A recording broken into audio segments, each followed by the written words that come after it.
Welcome to Suman TV. So ఇవి milk, ఇది పన్నీరు. ఈ మిల్క్ కల్తీ అవుతుంది. కల్తీ అయ్యి చాలామంది ఆ కల్తీ పాలు తీసుకోవడం వల్ల ప్రాణాలు పోయిన వారిని, కిడ్నీలు పాడైపోయిన వాళ్ళని చాలామందిని మనం చూసాము.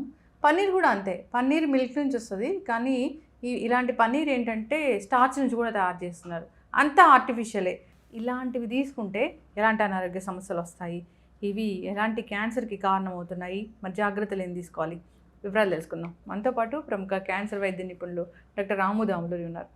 డాక్టర్ గారు నమస్తే. నమస్తే మేడం. అంటే కాల్షియం బాగుంటుంది, పాలు తాగండి, విటమిన్స్ ఉంటాయి, పాలు తీసుకోండి, ఆ రోజులు పోయాయి.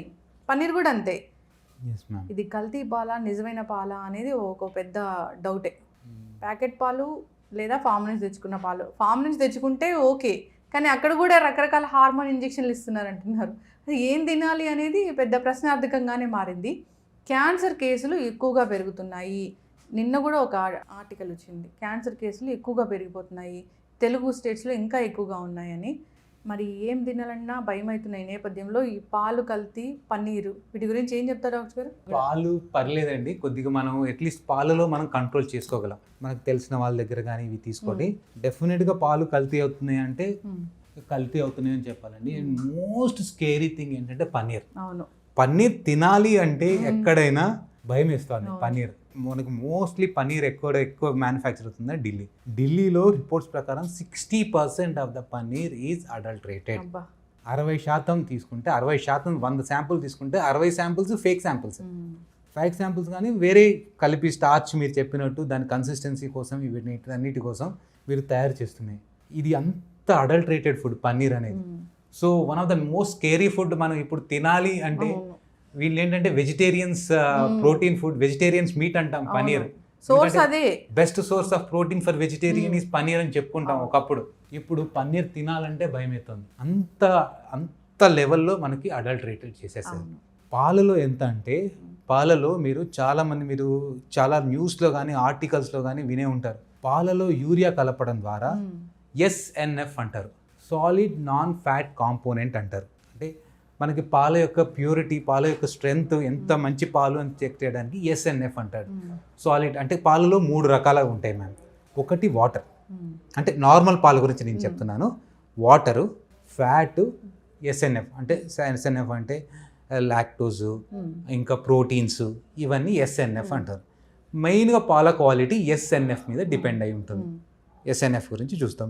ఈ SNF అంటే సాలిడ్ నాన్ ఫ్యాట్ పెంచడానికి, సో క్వాలిటీ పెంచుకోవడానికి వాళ్ళు ఏం చేస్తున్నారంటే యూరియాని కలుపుతున్నారు.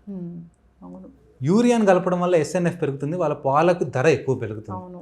దీనికోసం మనకి ఆ యూరియా తాగితే మనకి ఎన్ని రకాల ఎఫెక్ట్స్ ఉంటాయంటే మనకి అది టాక్సిక్ మెటీరియల్, కిడ్నీ మీద చాలా స్ట్రెయిన్ పడుతుంది. మొన్న రీసెంట్గా రాజమండ్రిలో జరిగిన పాల కల్తీలో కూడా కిడ్నీ ఫెయిల్, కిడ్నీ మీద స్ట్రెయిన్ పడేసి కిడ్నీ ఫెయిల్ అవుతుంది.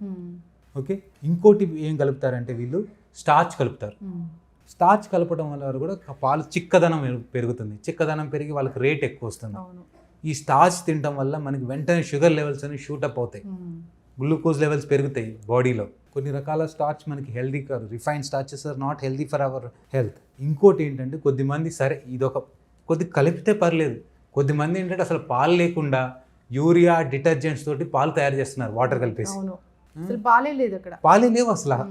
అట్లాంటివి కూడా మీరు ఎన్ని చూసుంటారు, మనకి యూట్యూబ్లో పెడితే మీరు కూడా ఎంతమంది పాలు అసలు యూరియా, డిటర్జెంట్, కొన్ని ఆయిల్స్, ఎస్పెషల్లీ వనస్పతి, నేను చెప్పాను కదా వనస్పతి ఆయిల్, పామ్ ఆయిల్, ఈ 3 కాంబినేషన్ తోటి వాటర్, ఈ 4 కాంబినేషన్ తోటి ఆర్టిఫిషియల్ మిల్క్ చేసేసి మార్కెట్లోకి వదిలేస్తున్నారు.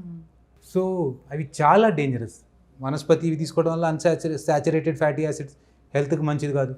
Urea toxic material, detergent small మీకు గ్యాస్ట్రిక్ ఇరిటేషన్ అసలు, దానివల్ల మోషన్స్ ఎక్కువ కావటము, వాంతులు కావటము, గ్యాస్ట్రైటిస్ రావటము, మ్యూకోజల్ డ్యామేజ్ చేయటము, ఇవన్నీ కూడా ప్రాబ్లమ్స్ అవుతున్నాయి. ఇది ఒక లెవెల్. ఇంకొకటి ఏంటంటే ఆక్సిటోసిన్ అనే ఇంజెక్షన్ ఇస్తారు.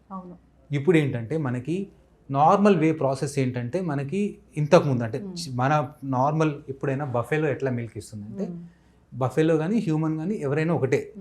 మనకేంటంటే ఆక్సిటోసిన్ అనే హార్మోన్ రిలీజ్ చేస్తే అది మిల్క్ని మనకి ప్రొలాక్టిన్, ఆక్సిటోసిన్ అని ఉంటుంది. అవి హార్మోన్ రిలీజ్ చేస్తే మనకి మిల్క్ అనేది బయటకు వస్తుంది.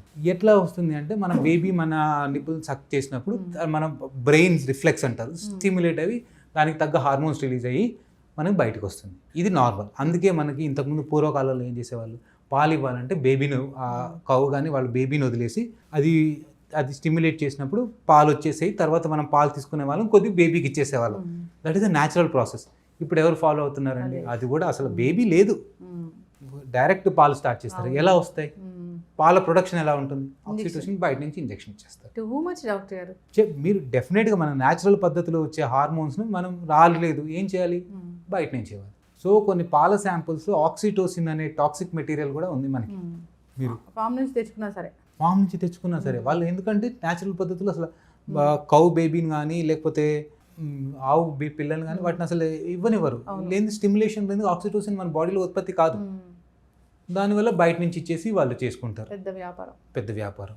నెక్స్ట్ ఇంకోటి ఏంటంటే ఏంటంటే మనకి ఈ గ్రోత్ కానీ వీటికి కానీ డైరెక్ట్ ఆవులకి స్టీరాయిడ్ ఉన్న ఫుడ్ని తినిపిస్తారు. ఆ తీయటం ద్వారా కొద్ది small quantity of steroids are there in the milk also. ఇవన్నీ అడల్ట్రేషన్. అంటే మనకి బైపాస్, ఏదైతే న్యాచురల్ ప్రాసెస్ని మనం బైపాస్ చేస్తున్నామో every effect there is equal and opposite side effects ఉంటాయి మనకి. మనం ప్రొడక్షన్ పెంచుతున్నాం అని అంటున్నాం, దానికి తగ్గ సైడ్ ఎఫెక్ట్లు కూడా మనం ఫేస్ చేస్తున్నాం. సో ఇవన్నిటి ద్వారా కూడా మనకి పాలలో, న్యాచురల్ పద్ధతిలో వచ్చే పాలలో కూడా ఇన్ని రకాల ఇబ్బందులు ఉన్నాయి. అసలు పాలు లేకుండా పాలు ఉత్పత్తి చేస్తున్నారు. పాల క్వాంటిటీ పెంచడానికి యూరియా, స్టార్చ్ ఇవన్నీ యాడ్ చేస్తున్నారు. ఎందుకు జబ్బులు వస్తున్నాయి? మేము చాలా హెల్తీ లైఫ్ స్టైల్ మెయింటైన్ చేస్తున్నాము అండ్ మేమేం బయట ఫుడ్ తినట్లేదు అని అనుకున్నా ఇంటికి తెచ్చుకునే వాటిల్లో కూడా ఇంత కల్తీ జరుగుతుంది.